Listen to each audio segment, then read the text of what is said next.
Coming up on UT 10 News, we take a look at how some of this year's scholarships may not be renewed next year. And we'll also preview a mentorship program that is targeting students like you. Plus, our own Stacy Cruzado takes a look at Lady Rockets basketball. Your news in 10 minutes starts now.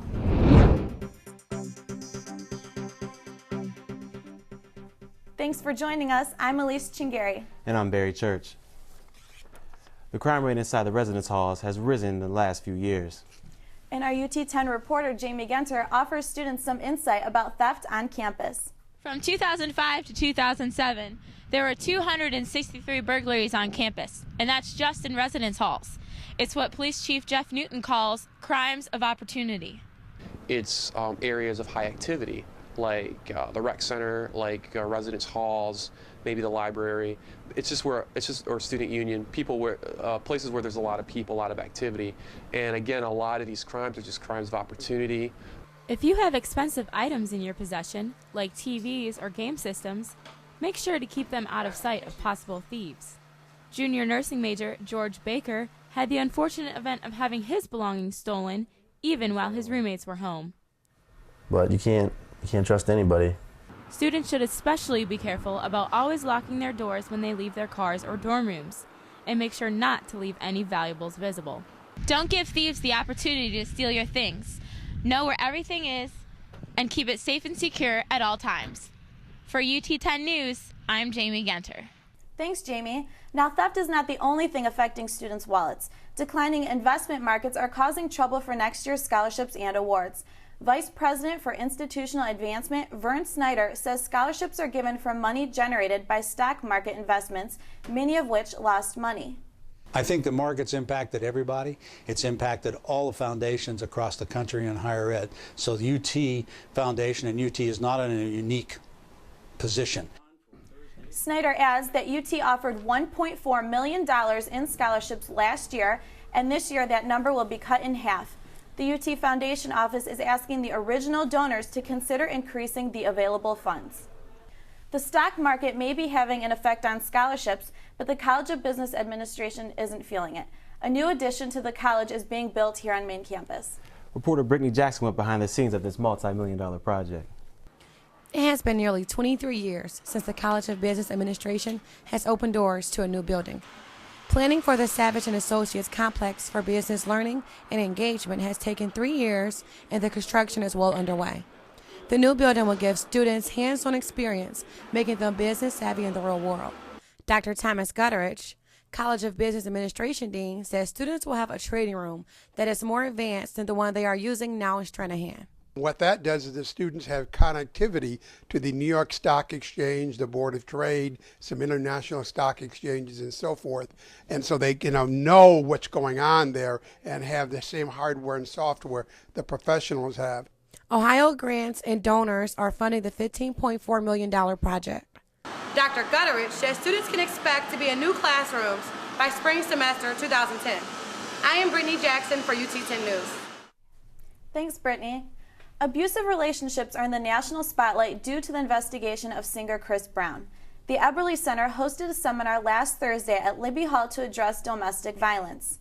The seminar covered the need for more public awareness on abuse.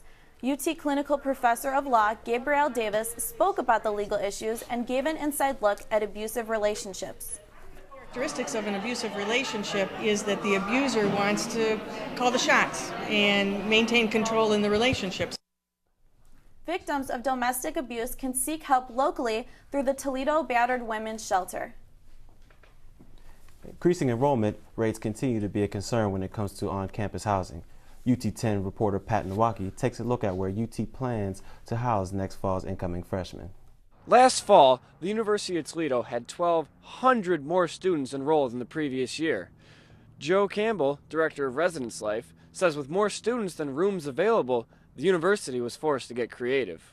Rooms were made available in student lounges, fraternity houses, and even the Clarion Hotel. With even more students expected to enroll this fall, you could find yourself living in an apartment instead of a dorm. Not all students believe that moving underclassmen off campus would be the best thing for them. Underclassmen should all be living together because everything's readily available.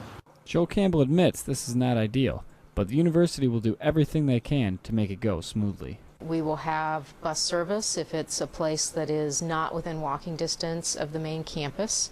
So again, we want to make it as easy as possible. A decision is expected to be made by the end of February. For UT10 News, I'm Pat Nowacki. Thanks, Pat. I would definitely take an apartment over a dorm any day. Yeah, or a hotel. Stick around. We'll be back with Stacy Cruzado and your UT10 Sports in 30.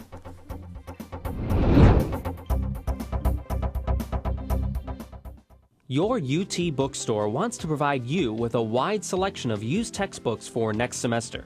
To do this, we need our campus community's cooperation. Faculty must commit to reusing a textbook as soon as possible. We encourage students to sell their used books back. Students will receive 50% of the original sale price for books being reused next semester. The more used books, the more money you'll save next semester. Together, we can make lower textbook prices a reality.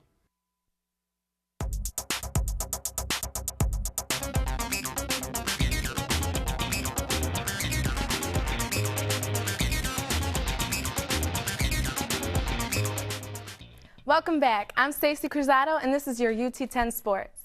Last Thursday, the Lady Rockets traveled down I-75 to take on the Falcons, but they couldn't come away with the win.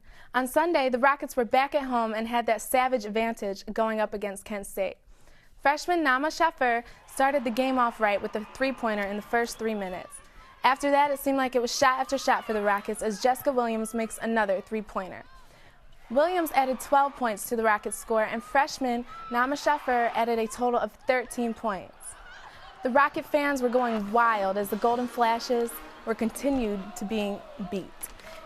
Here, Melissa Goodall goes for the shot and misses, but Allie Clifton quickly saves it and makes it in on the rebound. The Lady Rockets would go on to win 54-51.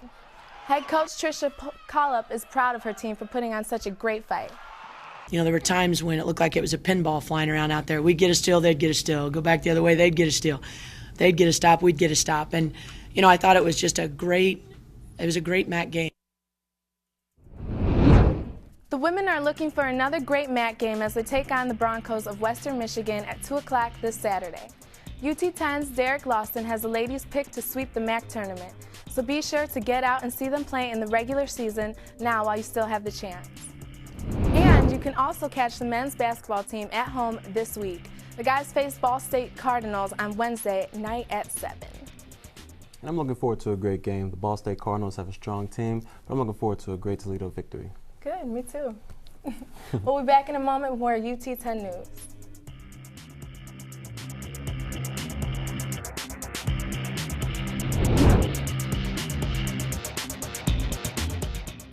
Imaging technology has dramatically improved the diagnosis and treatment for patients worldwide.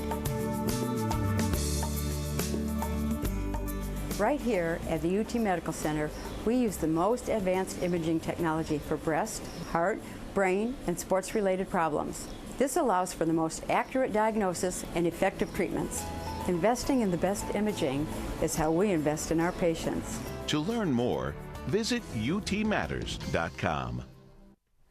Big Brothers Big Sisters is looking for more volunteers, and their new target is UT. There are close to 190 children on the waiting list. The new strategy is to market toward UT students.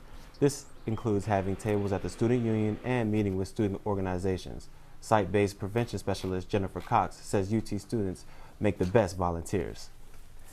And that's it for UT News. If you have any stories or information you would like to share with us, please email us at ut10news@gmail.com. And remember, you can also watch our newscasts on YouTube and Facebook, where you can get caught up on all your campus news whenever you want. For Barry Church, Stacy Cruzado, and all of our crew, I'm Elise Chingari. Have a great week and stay tuned for more news from the UT campus.